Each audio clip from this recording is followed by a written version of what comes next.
नमस्कार। अच्छा, अपने कैलेंडर में ना 1 अप्रैल 2026 की तारीख पर एक बड़ा सा गोला लगा लीजिए, क्योंकि इस दिन से इंडिया का पूरा बैंकिंग सिस्टम एक बिल्कुल नए दौर में कदम रखने वाला है। और ये कोई छोटा-मोटा अपडेट नहीं है जी। ये हमारे पैसे को संभालना, खर्च करने और हाँ, सबसे जरूरी उसे सुरक्षित रखने का पूरा तरीका बदलने वाला है।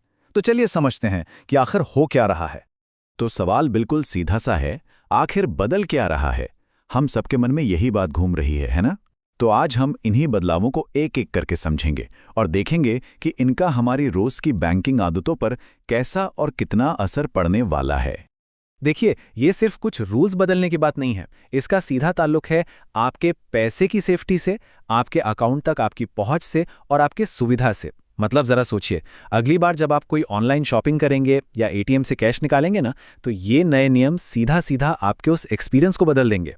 अच्छा, तो चलिए शुरू करते हैं सबसे पहले और शायद सबसे जरूरी बदलाव से, और वो है हमारी डिजिटल सिक्योरिटी।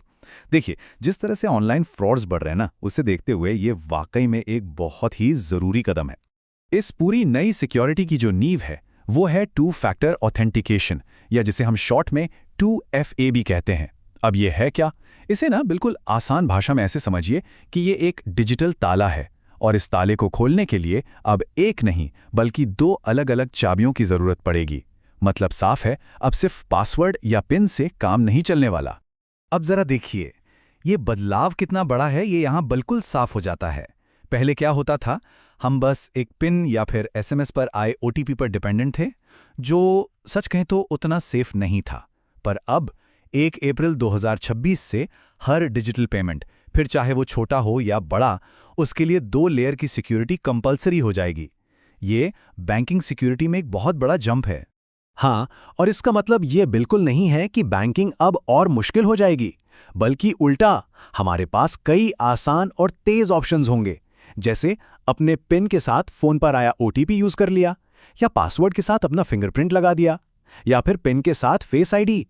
ये सारे तरीके न सिर्फ ज्यादा सेफ हैं, बल्कि कई मामलों में तो पहले से भी ज्यादा तेज हैं।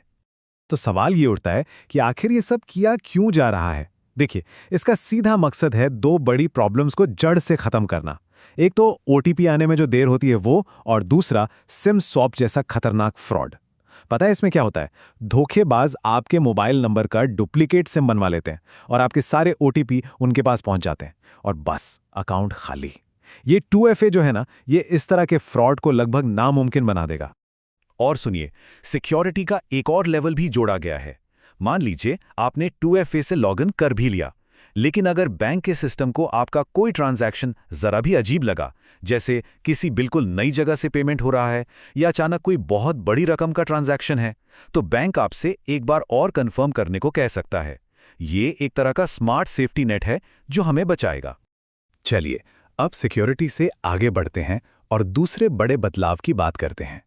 इसका फोकस है कन्वीनियंस और एक्सेसिबिलिटी पर, मतलब बैंकिंग को ज़्यादा से ज़्यादा लोगों के लिए आसान बनाना, जिसे हम फाइनेंशियल इंक्लूजन भी कहते हैं। ये जो बदलाव है ना, ये अपने आप में एक बहुत बड़ी कहानी है। अब तक क्या होता था, जो जीरो बैलेंस अकाउंट होल्डर्स थे, उन्हें या तो डिजिटल बैंकिंग की सुविधा मिलती ही नहीं थी, या फिर मिलती भी थी तो बहुत लिमिटेड। लेकिन अब बैंकों के लिए कंपलसरी होगा कि वो हर जीरो बैलेंस अकाउंट के साथ पूरी की पूरी मोबाइल और इंटरनेट बैंकिंग की सुविधा दें। इसका मतलब है कि देश के करोड़ों लोग जो अभी तक डिजिटल इकोनॉमी से ठीक से जुड़ नहीं पाए थे, अब उसका हिस्सा बन पाएंगे। ये बहुत बड़ी बात है। और सबसे अच्छी बात जानते हैं क्या है? इन सभी जरूरी डिजिटल सर्विसेज के लिए बैंक एक भी रुपया एक्स्ट्रा चार्ज नहीं कर सकते। जी हां, ये सुविधा पूरी तरह से मुफ्त होगी, ताकि डिजिटल बैंकिंग का फायदा हर किसी तक पहुंच सके। और सुविधा की बात हो ही रही है, तो इससे बेहतर क्या होगा? अब एटीएम से पैसे निकालने के लिए डेबिट कार्ड जेब में रखने की जरूरत ही नहीं। सोचिए, आप बस एटीएम पर गए, स्क्रीन पर यूपीआई कैश का ऑप्शन चुना, अपने फोन से क्यूआर कोड स्कैन किया, अपना यूपीआई पिन डाला और कैश आपके हाथ में। है ना कमाल? ये तो सचमुच बैंकिंग को हमारी उंगलियों पर ले आया है। और हाँ, एक और अच्छी खबर, बार बार केवाईसी अपडेट करवाने के लिए बैंक के चक्कर काटने की जो झंझट थी ना, वो भी अब कम हो जाएगी। अब वीडियो केवाईसी और दूसरे ऑनलाइन तरीकों को ज्यादा बढ़ावा दिया जाएगा। इससे हमारा कीमती समय और मेहनत दोनों बचेंगे। अच्छा, अब आते हैं तीसरे और आखिरी हिस्से पर।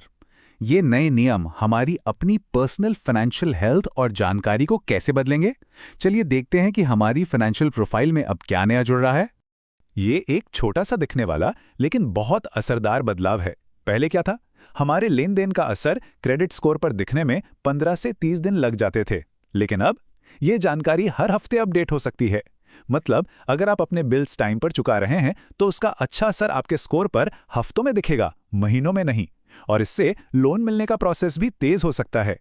हाँ, कुछ और बातें भी हैं जिन पर ध्यान देना जरूरी है। जैसे अब एटीएम से यूपीआई के जरिए जो कैश निकालेंगे ना, वो भी आपके महीने की फ्री ट्रांजैक्शन लिमिट में गिना जाएगा।